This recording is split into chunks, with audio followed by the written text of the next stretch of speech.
로마서 묵상 24회차입니다. 성경 본문은 로마서 7장 1절에서 6절입니다. 형제들아, 내가 법 아는 자들에게 말하노니 너희는 그 법이 사람이 살 동안만 그를 주관하는 줄 알지 못하느냐? 남편이 있는 여인이 그 남편 생전에는 법으로 그에게 매인 바 되나? 만일 그 남편이 죽으면 남편의 법에서 벗어나느니라.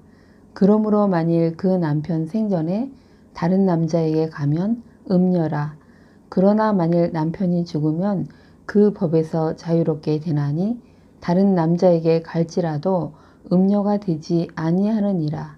그러므로 내 형제들아, 너희도 그리스도의 몸으로 말미암아 율법에 대하여 죽임을 당하였으니 이는 다르니 곧 죽은 자 가운데서 살아나신 이에게 가서 우리가 하나님을 위하여 열매를 맺게 하려 함이라.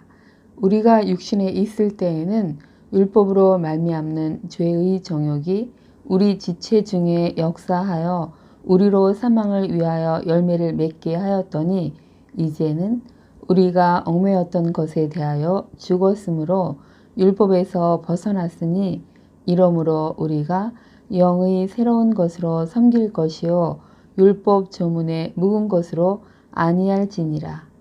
주요 묵상 구절은 4절입니다. 그러므로 내 형제들아, 너희도 그리스도의 몸으로 말미암아 율법에 대하여 죽임을 당하였으니 이는 다르니 곧 죽은 자 가운데서 살아나신 이에게 가서 우리가 하나님을 위하여 열매를 맺게 하려 함이라. 제목, 예수께 가서 신부로서 하나님을 위한 열매를 맺게 하시는 하나님. 바울은 의인은 없나니 하나도 없다 하며 하나님의 진노를 받을 수밖에 없는 절망적인 상태에 놓인 우리에게 구출해 줄 하나님의 의에 대하여 말했습니다. 예수 그리스도를 믿음으로 말미암아 받게 되는 하나님의 의, 즉 예수의 속량으로 말미암아 하나님의 은혜로 값없이 의롭다함을 받게 됨에 대해서 말했는데 이에 대해 반문이 제기됩니다. 6장 1절과 15절입니다. 율법을 행함으로가 아니라 하나님의 은혜로 믿음을 가져 칭의를 받을 수 있다면 사람들은 죄를 더 짓게 되는 것이 아니냐는 것입니다.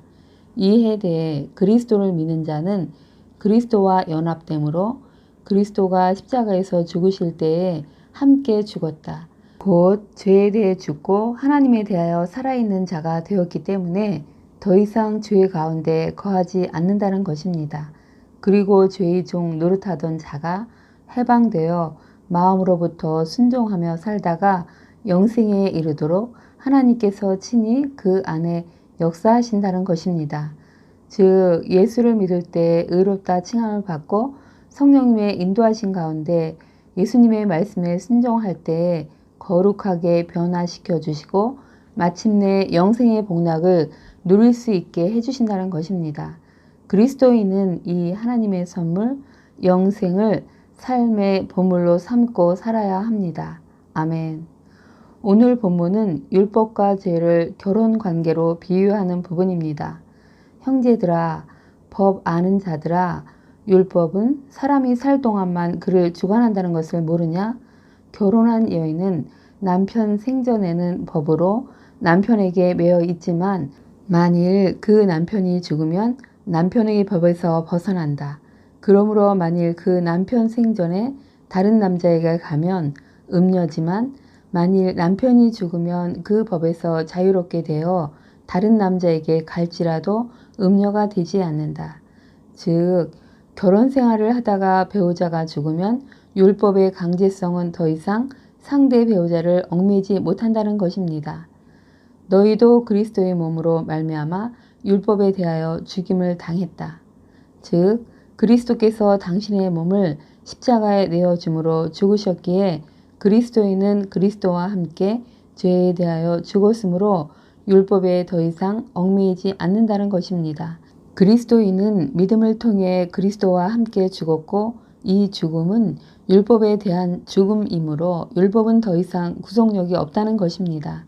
이는 다른 분, 즉 죽은 자 가운데서 살아나신 분께 가서 하나님을 위하여 열매를 맺게 하려 함이다. 율법에 대해 죽은 너희는 죽은 자 가운데 살아나신 그리스도께, 즉 신랑께 가서 신랑과 연합하여 하나님을 위한 열매를 맺게 하기 위해서라는 것입니다. 마치 포도나무의 열매가 맺히듯 그리스도께서 우리 내면에서부터 당신의 성품이 맺히도록 인도하시는 것입니다. 우리가 육신에 있을 때는 율법으로 말미암아 죄의 정욕이 우리 지체 중에 활동하여 우리로 사망을 위하여 열매를 맺게 했었는데, 이제는 우리가 얽매였던 것에 대하여 죽었으므로 율법에서 벗어났으니, 이러므로 우리가 율법 조문의 낡은 것으로 섬기지 않고 성령의 새로운 것으로 섬기게 되었다. 즉 전에는 율법 아래 있어 몸의 사욕이 사망을 맺게 했는데, 이제는 그리스도와 연합됨으로 성령으로 새롭게 되고 성령의 능력으로 섬기게 되었다는 것입니다. 주님, 예수를 구주로 믿는 우리는 죄 아래 갇히게 하는 율법에 대해 죽었고 믿음으로 의롭다 함을 받았고, 이는 그리스도와 연합되는 것이고 이 의미는 그리스도와 결혼한 것이 됨을 알게 됩니다. 신랑 예수께서 우리 마음에 성령을 부어주심으로 성령을 통해 그리스도와 교제하는 가운데 우리의 마음과 생각을 새롭게 하시고 그 능력으로 섬기게 인도하시며 거룩함에 이르는 열매, 영생으로 이르게 하실 것을 믿습니다.